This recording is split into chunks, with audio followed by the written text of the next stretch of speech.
రాష్ట్ర SC corporation general manager B Anand కుమార్ని arrest చేసిన ఏసీబీ తన కార్యాలయంలో ₹1,00,000 లంచం తీసుకుండగా పట్టుబడిన వైనం. పైలట్ ప్రాజెక్ట్ శాంక్షన్ కోసం చేపట్టిన వసూళ్ల పర్వం. నాగోల్లోని ఆనంద్ కుమార్ ఇంటిపై ఏసీబీ దాడులు, కోట్లాది రూపాయలు కూడా పెట్టినట్టు ఫిర్యాదులు. నాగోల్లో అంట, ఇక్కడే మన దగ్గరే. సో ఇది నా అభిప్రాయం ఏంటంటే అండి, నేను ఎప్పటి నుంచో ఇలాంటి కేసులు వచ్చిన ప్రతిసారి నేను ఒక అభిప్రాయం చెప్తా ఉంటాను. ఇప్పుడు ఈయన ఏం చేస్తారు? మహా అయితే సస్పెండ్ చేసి ఉంటారా? మహా అయితే సస్పెండ్ చేస్తారు, ఎంక్వైరీ కమిటీ చేస్తారు. మళ్ళీ ఏంటి మామూలే, మళ్ళీ ఎక్కడ చోట పోస్టింగ్ తెచ్చుకుంటాడు. ఈ నెక్స్ట్ ఇంకో గవర్నమెంట్ వస్తుంది, వాళ్ళకి ఎంతో కొంత డబ్బులు లంచం ఇచ్చుకుంటాడు, మళ్ళీ పోస్టింగ్ తెచ్చుకుంటాడు. మారతాడా ఏమన్నా? ఏమాత్రం మారదు. ఇట్లాంటి వాళ్ళని ఏసీబీ దాడిలో పట్టుకున్నాడు, రూపాయి లంచం తీసుకున్నా సరే వాడిని సస్పెండ్ చేసేయాలి. ఇక్కడ రెడ్ హ్యాండెడ్గా దొరికాడు కదా, ప్రూఫ్ ఉంది కదా, ఇంకా విచారణ ఇవే అవసరం లేదు కదా. సస్పెండ్ చేసేసేయడం కాదు, నిధుల నుంచి డిస్మిస్ చేసేసేయాలి, వాళ్ళని డిస్క్వాలిఫై చేసేసేయాలి విధుల నుంచి. తెలంగాణ రాష్ట్రంలో కొన్ని లక్షల మంది ఉద్యోగాలు లేక రోడ్లపైన తిరుగుతున్నారు. ఇలాంటి లంచగొండోళ్ళని ఎప్పటికప్పుడు డిస్క్వాలిఫై చేసేస్తూ ఉంటే కొత్త వాళ్ళని తీసుకోవచ్చు కదా. తెలంగాణ రాష్ట్ర ఎస్సీ కార్పొరేషన్లో ఎగ్జిక్యూటివ్ డైరెక్టర్గా పనిచేస్తూ ప్రస్తుతం జనరల్ మేనేజర్గా అదనపు బాధ్యతలు నిర్వహిస్తున్న బొప్పూరి ఆనంద్ కుమార్ తీవ్రమైన అవినీతి అక్రమాలకు లంచగొంతనానికి తెగబడుతున్న విషయం అవినీతి నిరోధక శాఖ దృష్టికి రాగా అధికారులు బాధితుడి నుండి ₹1,00,000 డిమాండ్ చేసి లంచం తీసుకుని ఉండగా రెడ్ హ్యాండెడ్గా వలపన్ని ఆనంద్ కుమార్ని పట్టుకున్నారు.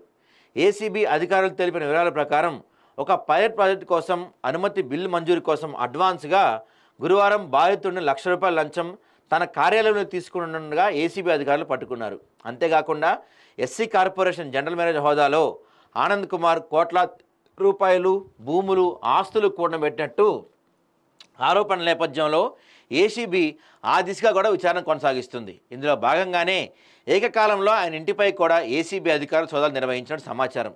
పూర్తి సమాచారం ఇంకా బయటికి రావాల్సి ఉంది. గురువారం నాడు మాసప్ ట్యాంక్ ప్రాంతంలోని దామోదర సంజీవ సంక్షేమ భవనంలో 5వ అంతస్తులో ఉన్న తెలంగాణ రాష్ట్ర ఎస్సీ కార్పొరేషన్ జరిగిన ఏసీబీ దాడుల గురించి ఉద్యోగులంతా తీవ్రంగా చర్చించుకోవడం గమనించదగ్గ విషయం. మొన్నటి వరకు ఎస్సీ కార్పొరేషన్ మేనేజింగ్ డైరెక్టర్గా పనిచేసి రిటైర్మెంట్ అయిన ఓ అధికారితో ఆనంద్ చేతులు కలిపి ఈ ఇరువురు కుమ్మక్కై గురు శిష్యులుగా 3.5 ఏళ్లు ఇద్దరు కలిసి ఎస్సీ కార్పొరేషన్లో సుమారు 100 కోట్ల దళిత సొమ్ము దోపిడీ చేసి ఉంటారని ఇక్కడ ఉద్యోగులంతా గుసగుసలు ఆడుకుంటున్నారు.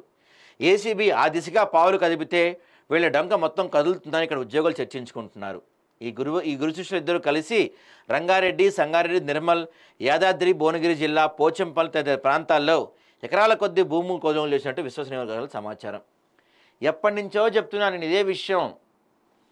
ఎవరైతే ఇలాంటి అధికారులు ఉన్నారో, ఇలాంటి అధికారులు చాలామంది ఉన్నారు తెలంగాణలో, వాళ్ళందరిపై ఏసీబీ కరెక్ట్గా పనిచేస్తే మనకి ఏదైతే మీరు ఇద్దామనుకుంటున్న పథకాలో వీటికి డబ్బులు అసలు అవసరం లేదు. వీళ్ళ దగ్గర కోట్లు ఉన్నాయి. ఇలాంటి వాళ్ళ దగ్గర ఇలాంటి అవినీతి తిమింగలాలు చాలా ఉన్నాయి. పట్టుకుంటున్నారు. వాళ్ళపైన సరిగ్గా ఎంక్వైరీ చేసి రికవరీ యాక్ట్ పెట్టాలి. మీరు రెవెన్యూ రికవరీ యాక్ట్ ఉపయోగించి వాళ్ళు దోచుకొని మొత్తం రికవరీ చేయగలిగితేనే ఉపయోగం. అంతేకాకుండా మరోసారి ఎవరైనా సరే రూపాయి లంచం తీసుకుంటూ దొరికినా వాళ్ళని డిస్క్వాలిఫై చేసేయండి విధుల నుంచి పూర్తిగా. అప్పుడే ఇంకో లంచం తీసుకుంటే భయపడుతుంది. మన దగ్గర ఏం జరుగుతుంది? లంచం తీసుకుంటే ఎవడన్నా మహా అయితే ఫైన్ వేస్తారు, ఒక ఇంక్రిమెంట్ కట్ చేస్తారు, లేకపోతే 1 నెల 2 నెలలు సస్పెండ్ చేస్తారు. ఏమో నష్టం, 2 నెలలు హ్యాపీగా ఇంట్లో కూర్చుంటాడు, రాగానే దానికి డబుల్ సంపాదిస్తాడు మళ్ళీ.